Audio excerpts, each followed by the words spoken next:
All right. So our next one, all right, we're still on the energy kick, okay?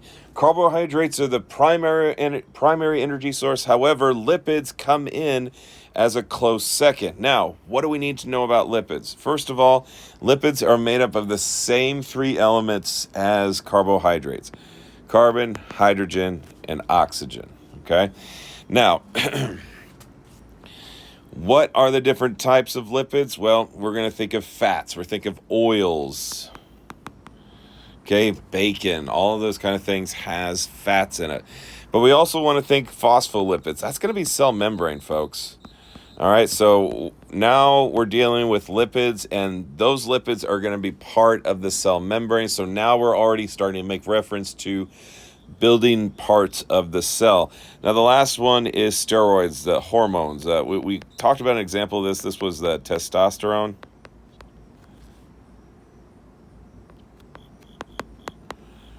And estrogen.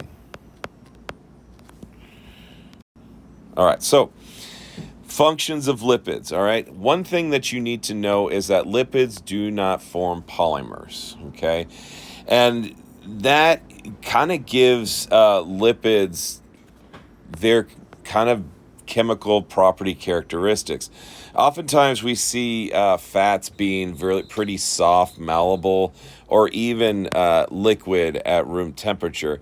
And that is because one lipid molecule can't bond with another lipid molecule. When you see this butter here, it's literally these fat molecules just stuck together and not really with one another here.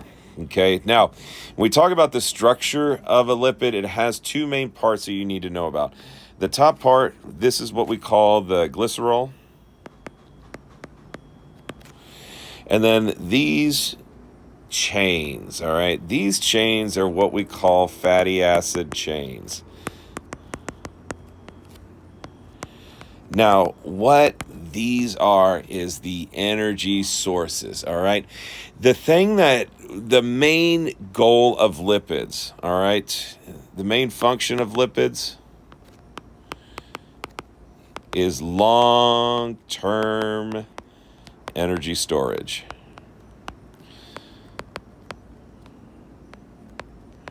Life has definitely evolved to know that in the past, or even organisms today, a meal's not guaranteed every day. The environment's always changing. And so it stores this energy in these lipid or fat molecules so that it can be used during times of low glucose times. Now, where is this energy being stored at?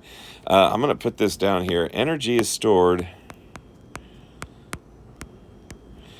in the CH bonds. And if we kind of take a look at the lipids here, there is a lot of CH bonds. CH bond, CH bond, CH bond. We can just keep going crazy. And these chains can go so long. But every time one of these bonds are broken, it releases energy. Bam, energy, bam, energy. So these, because of that CH bond, they give us these long-term energy storage. And again, we call them hydrocarbons. That's the same thing as saying CH bonds there. To this picture right here. So this molecule that we see here is what we refer to as a triglyceride. So you're going to see that on the bottom of your note packets right there. Find this molecule and go ahead and label it a triglyceride. Now, that is one form a lipid can take. And now, besides lipids being let's go back. This one is going to be that of cholesterol, or otherwise known as steroid hormones. Okay, so steroids are used for chemical messengers, but they take on more of this this ring type of shape. It has these carbon rings with them. But anytime you see those carbon rings, kind of just know that we're talking about lipids. Also, these steroids also are part of the phospholipid, the cell membrane, and they help keep the cell membrane now. Now, the last one is the phospholipids. That's what this structure right here is for. But if you take later science classes, you'll learn that often because of this structure that it has those fatty acid chains, and it has that because, well, this portion of the cell membrane is hydrophobic because of those fatty acid chains. So because of that fat that's in it, it gives it a hydrophobic nature. This is why oil and water doesn't mix, because of that hydrophobic nature. But because of this hydrophobic nature, this can control what can go into and out of the cell. So this is going to help with homeostasis of the cell as well. So now we're starting to see a picture being formed of how these molecules are being utilized